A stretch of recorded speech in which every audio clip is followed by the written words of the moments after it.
F.M. Alexander repeatedly mentions a certain defect that he saw in nearly all of his pupils when they started, which is that their intra-thoracic capacity was diminished and closer to its minimum than its maximum. Today, we will examine what exactly that means. I'll start with a quote from Alexander's first book.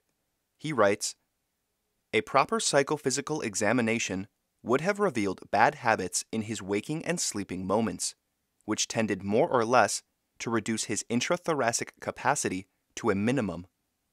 Such a minimum is not only harmfully inadequate, but also renders due functioning of the vital organs practically impossible.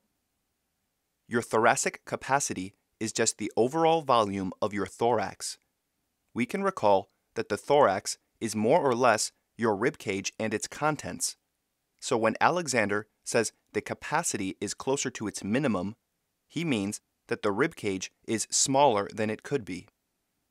One might assume that the rib cage, being a bony structure, is of a fixed size, but that is not the case. If we contort or otherwise misplace our rib cage, we apply forces to the rib cage that move the relative position of the ribs in a way that decreases the volume of the thorax. Alexander says intrathoracic capacity because he's talking about the internal volume of the thorax and not the muscles on the outside of the rib cage. It's quite possible for someone to increase the size of their chest by building their muscles, but have no change in their intrathoracic capacity, or even have their intrathoracic capacity become smaller. Alexander connects this problem with the problem of spinal curvature. He writes, "The important factors in relation to spinal curvature are these: A, the bent or curved and therefore shortened spine, and B, the decreased internal capacity of the thoracic cavity," and later adds, "A little consideration will show that any alteration in the spine must necessarily affect the position and working of the ribs." Our rib cage is supposed to be oriented in a certain way, but when our spine is bent and out of place, the relative position and shape of the rib cage are changed, and the ribs themselves will be moved vertically closer to each other, essentially being squashed together. People with a bent spine will tend to maintain their sternum lower than it should be. Your upper ribs are attached to the sternum, so if your sternum is out of place, the ribs must adapt to that.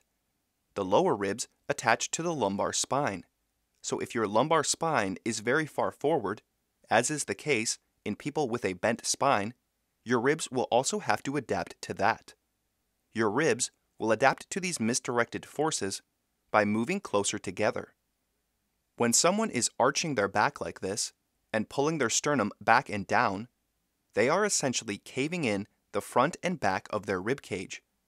We would optimally like to be expanding our rib cage, but these habitual misdirected forces that people are applying to their torso are crunching the rib cage. That leads to a significant loss in volume, measured both front to back and from top to bottom. Alexander was vehemently against the deep breathing exercises of his time, which he saw as seriously harmful. He noted that children who were taught these breathing exercises routinely ended up with deformed bodies and terrible habits of breathing. Often, the students would be encouraged to push their rib cage forward and throw their head back to breathe, which was only exaggerating their postural problems. Though their chests may appear abnormally large, their intrathoracic capacity is severely diminished, and their health is harmed by trying to breathe in this manner. Alexander listed a number of defects that resulted from those breathing exercises, including that parts of the chest are unduly expanded, while others that should share in the expansion are contracted, particularly the back in the lumbar region. If you keep your back hollowed out, you are going to lose out on a lot of expansion that is possible to have at your back. When your lower back is so far forward, you are in fact narrowing your back. But that narrowing at the back will actually cause the lower ribs at the front to be pulled apart. Because the widening at the front is only gained through narrowing in the back, it won't increase your intrathoracic capacity. It will also tend to narrow the top end of the thorax, where the lungs and heart are situated, in exchange for widening at the lower front end, where there is no benefit. You'll only be encouraging your abdomen and viscera to spill forward. This undue widening at the lower front end of the rib cage will also cause the lower ribs to bunch together. To better understand the harm caused by a decreased thoracic capacity, we can return to the writing of F.M. Alexander.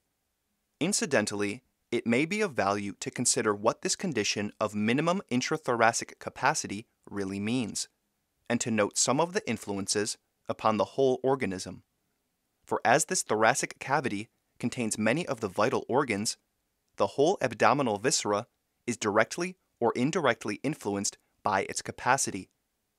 Minimum thoracic capacity means that the organs within the thorax are harmfully compressed, and that the heart and lungs do not get a proper chance to function adequately. A harmful strain is thrown upon the heart, the lungs are not adequately employed or sufficiently aerated, and the lung tissue deteriorates. This paragraph continues, but I think you get the idea. Our heart, lungs, and vital organs are located in our thoracic cavity. When we bend our spine and keep our rib cage in a contorted, cramped, and diminished state, our vital organs and breathing mechanism are interfered with, and not only will our health suffer in the long run, but our day-to-day functioning can become impaired. Having our intrathoracic capacity closer to its minimum than its maximum is really just a symptom of our general problems of misuse. This decrease in the intrathoracic capacity that we can observe in most people, even those supposedly displaying good posture, is another sign that something is wrong in the common understanding of posture, and the increase in the thoracic capacity that occurs when rational orders are used to expand the torso and unbend the back can help us verify when we're genuinely making improvements. Jeandomasoero notes that to expand the torso and increase the intrathoracic capacity, we can use two instructions that Alexander used in his first training course. Upper torso comes forward and back back. The direction back back means preventing the lower back from habitually moving forward. We instead want the lower back to go back. The direction upper torso comes forward, which Masoero amends to say the upper torso comes forward and up, counters the habit of pulling the top of the sternum back and down. We ultimately want the sternum to be vertically straight. When we use directions like this, we need to consider them together. You don't want to pull your back back in a way that brings your sternum down, and you don't want to lift your upper torso forward and up in a way that hollows your back. Performing individual movements is not how we correct our posture. We need to coordinate multiple movements to actually get expansion. Masoero would also advise us to pull the lower ribs together at the front, as that will help us to widen the back. It will also make lengthening the torso easier to accomplish. If these three movements are performed simultaneously and correctly, you will reorient the rib cage for the better, increase the vertical distance between the ribs, expand the torso generally, and start to bring your intrathoracic capacity away from its minimum and towards its maximum. If you would like more direct help in learning to expand your torso, I recommend lessons in the initial Alexander technique. In such lessons, which are done one-on-one over Zoom, you will have a teacher who can help you understand how to rationally guide yourself into making the movements needed to expand your torso, and they will also make sure you know when you're succeeding in doing what you've intended to do and when you're not.